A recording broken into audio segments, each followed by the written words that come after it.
Assalamualaikum warahmatullahi wabarakatuh. Jumpa kembali bersama saya Muhammad Arif Amiruddin ZLTC. Baik, melanjutkan tutorial pengenalan ETAP versi 17, dimana sebelumnya kita sudah memasukkan elemen-elemen yang dibutuhkan di dalam permodelan, elemen material dan elemen balok serta elemen kolom. Maka kali ini kita akan memulai penggambaran model pada program ETAP. Ya. Di sini ada beberapa cara memasukkan garis, ya. Kita gunakan yang langkah pertama, yaitu draw beam or column or brace. Kita klik dan kemudian kita pilih di sini, yaitu balok yang akan diinput. Kita sesuaikan dengan yang data yang sudah kita masukkan dan arahkan pada titik potongan grid yang sudah dibuat.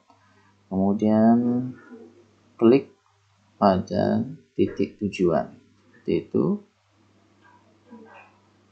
Ya, seperti ini, ya. Oke. Pada gambar 3D akan terlihat seperti ini. Jadi sebuah frame balok, ya. Kemudian kita akan masukkan kolom. Klik icon ini, kita pilih kolomnya, ya. Kemudian klik, ya, pada titik potongan.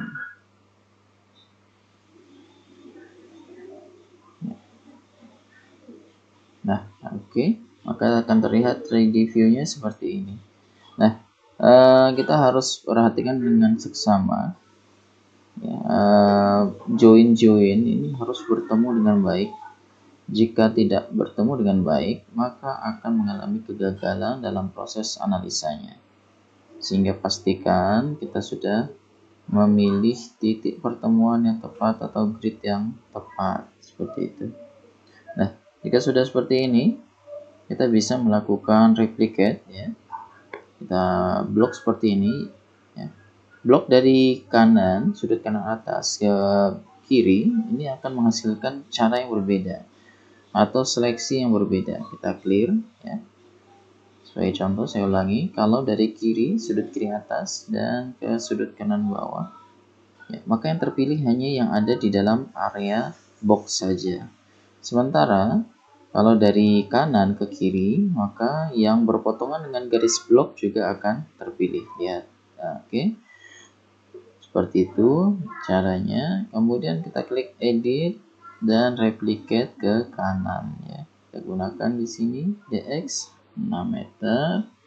Jumlahnya bisa kita sesuaikan dengan berapa banyak grid yang ada. Misalnya sini kita isi 2 kali, replicate yang dilakukan, kemudian klik apply, close. Maka akan terlihat seperti ini. Nah, di sini perlu dilihat, ya, hasil replicate tadi itu tidak mereplicate restraint atau supportnya, jadi hanya mereplicate frame kolom balok yang ada di atasnya. Maka untuk menempatkan restraint, kita pilih seperti ini, ya, dan kemudian klik assign join restraint, pilih sini, apply, oke, ya. Nah, sekarang sudah berhasil melakukan replicate, ya, penggambaran model. Kita juga bisa menggeser-geser bidang-bidang yang ada di dalam permodelan ini dengan cara kita seleksi terlebih dahulu, ya.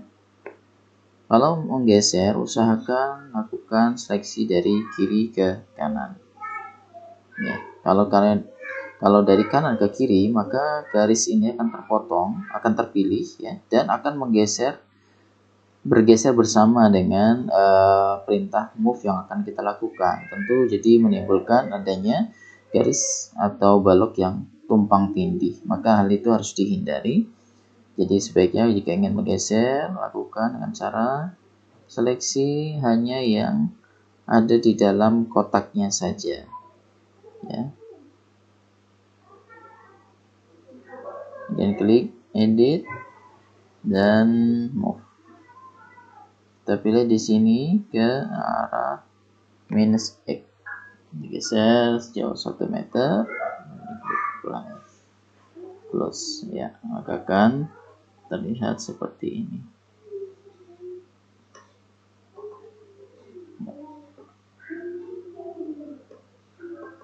Oke, sekarang kita akan lihat slab section. Kita akan input material plat ke dalam permodelan, maka kita harus input dulu elemen platnya ke dalam program etap.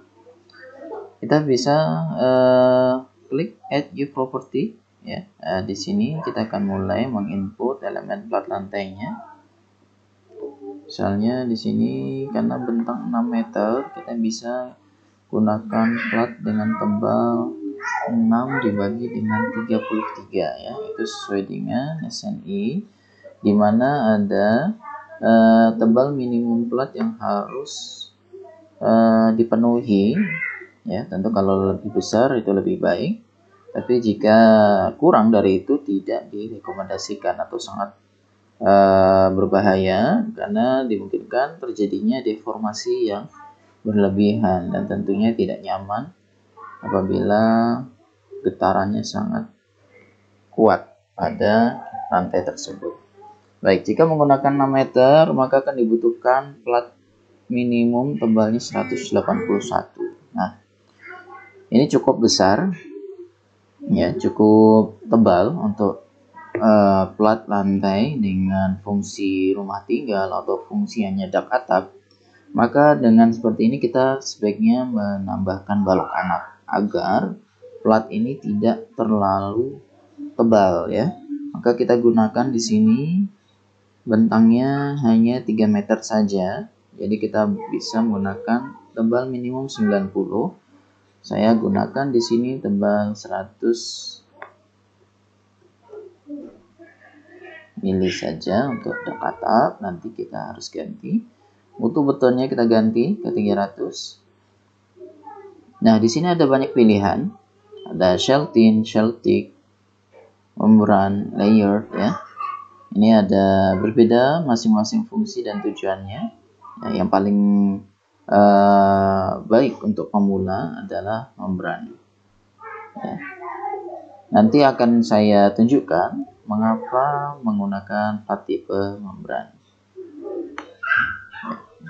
Bisa kita isi 100, klik OK, dan klik OK kembali. Oh iya, di sini saya gunakan use special one way loop distribution. Mengapa?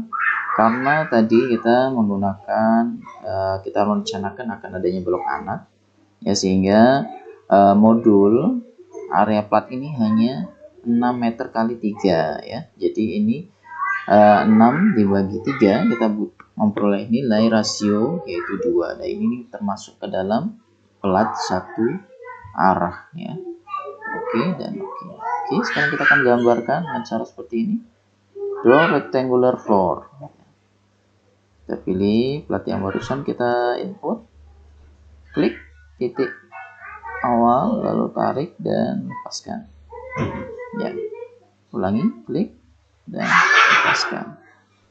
Kita ulangi tahapannya. Oke, baik. Nah, kemudian kita tempatkan balok kanan. Kita bisa gunakan fungsi ini. Ya, kita pilih material balok anaknya. Dan kita masukkan jumlah balok anak yang akan ditambahkan. Parallel to Y, artinya searah atau sejajar dengan sumbu Y. Ya, kita klik enter dan kita arahkan pada modul yang ada ya, seperti ini. Baik, oke, nah itulah permodelan yang sudah kita lakukan dengan program Etap versi 17 ya. Setelah proses ini kita bisa langsung masuk ke dalam input beban dan juga kombinasi. Setelah itu baru bisa melakukan run analisis ya. Oke, demikianlah video tutorial kali ini. Semoga dapat bermanfaat. Assalamualaikum warahmatullahi wabarakatuh.